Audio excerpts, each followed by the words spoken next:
And this week, the candy is back.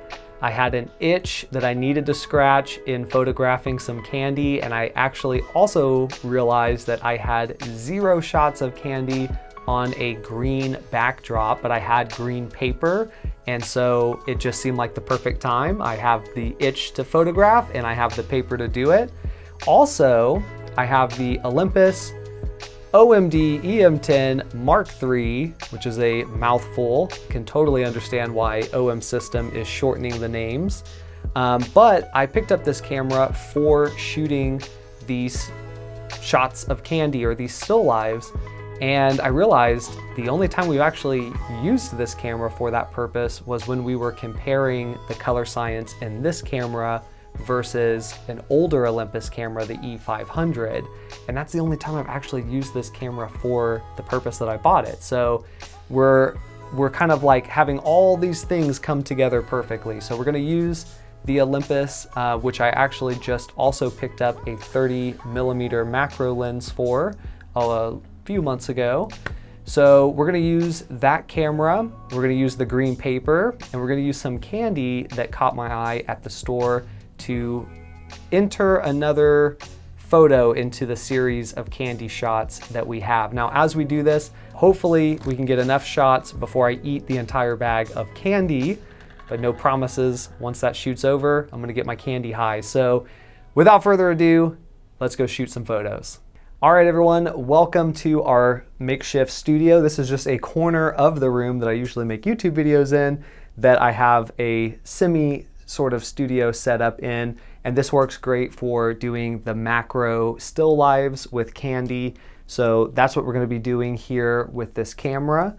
And I have a piece of green construction paper with some candy on it, and this works pretty well. It does require some editing afterwards because this isn't really the perfect setup. I think in the future I'm just going to get some seamless paper. But the benefit of the construction paper is that I can afford to ruin it and not be too worried about it, because most candy is oily. And so when that candy touches the paper, that paper is basically ruined and you have to just get rid of it. So construction paper is pretty cheap, and it doesn't hurt too bad if I have to throw it away. The downside is it doesn't really have that same sort of smooth consistency that seamless paper has. And so there are a tremendous amount of imperfections in a regular piece of construction paper. And that obviously isn't as ideal. It requires a lot more post editing, and it never really gets to the same level of smoothness that, that seamless paper does. So we'll probably go the seamless paper route, even though it's a little bit more expensive. But yeah, that's what we're gonna be shooting here. And we're gonna shoot it in a way to where you won't be able to tell that this paper is really only an 8x10 in size, at least hopefully not. I've got my flash here, and I have a constant light here. So this will give us what we need for autofocus and to provide a little bit of fill, and then this will be our main light. So without further ado, let's take some pictures.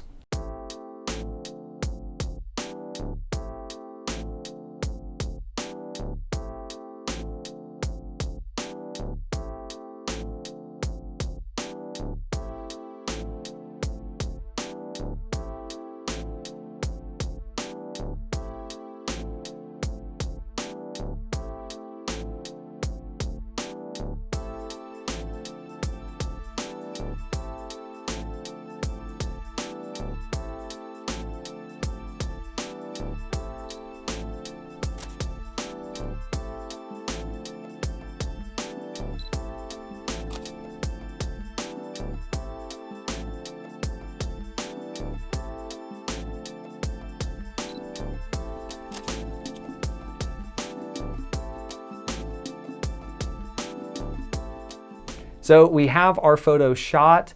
Now I'm gonna show you what kinds of edits that I do to these photographs before I consider them done. So let's jump over to the computer. All right, so this is our first shot, and this is one that I really, really like. Straight out of the camera, I already love the colors. I love the crispness. This is a great photo. This is also a really great example of why I enjoy using 4/3 sensors for this type of work because we do get some blurring in the background and a little bit of softness here in the foreground, but we don't have that super dramatic, bokeh style or super narrow depth of field. We get a very wide depth of field. And that's something that in this case is much easier to do on a 4/3 camera, which is another good benefit to that style. Also, really love the colors that we get just right out of the camera. This is the image as it appears from the camera. Now, I've already made some edits, so this is the enhanced version. Essentially, what I've done is I have increased the brightness a little bit, the exposure, and then added some contrast by darkening the shadows and brightening the highlights, and then also added in some sharpness. Now, another area where I made an adjustment is in terms of the color. This green paper, for whatever reason, comes out very aqua, just right out of camera, and it looks much more green than that. So I played around with the aqua hue, and then I also adjusted the luminance for green down just a little bit, and I got this paper to look much more like it did to my human eye, and then added in a little bit of sharpening there as well. So another thing that I did, which you can probably see hopefully in this video, is if we zoom in, we have like a speck of sugar there and maybe some kind of like mark that is on the paper. So obviously went in and edited those out. There were some other little bits of sugar that popped up around here that I took out as well. And actually, if we zoom in, I talked about not using this construction paper. Again, I only used it because I knew it was going to get ruined and it would be cheap to use, but you can see there's so much texture here on this paper, and that would be a little bit less if we were using seamless paper. So definitely a benefit for using seamless paper in the future, even if ultimately we're going to have to cut off the pieces that we use. But yeah, overall, I really, really like this photo, and it only took a few minor adjustments to get it to where I personally wanted it to be. All right, so this is another one that I wanted to showcase here. This is not one I'm going to use for the project, but I took this shot because it shows a bit of editing that I have to do due to studio space limitations. And that is that for a lot of my top-down shots that I do, I get very bright and very dark sides because I can't position the light in a way where we could really control and reduce that light fall off. If my studio space was a bit larger and I had more flexibility there is definitely ways you can control your lighting in terms of distance and power. And I'm not going to go into that, but there are plenty of YouTube videos if you're curious about studio lighting techniques and controlling the amount of light distribution that you have. But my studio space is small, so unfortunately we have this issue. And what I typically do to resolve it is just use some gradients here, some masking, and I'll do a linear gradient. So I have two masks, one on the far edge and one that kind of consumes about 2/3 of the photo. And I'll essentially brighten these parts of the photo so you can see the after is that we have, and this is very quickly thrown together, but we have a much more consistent distribution of light, or at least as it appears, by utilizing those gradients. Now, if I were to fully be editing this, I would also need to go in and make adjustments to the highlights, the shadows, the color, because in brightening this side, I am also changing those things as well. So as an example, you can see that the shadow is even lighter than it was originally. It was a bit darker here, and it's now been lightened up.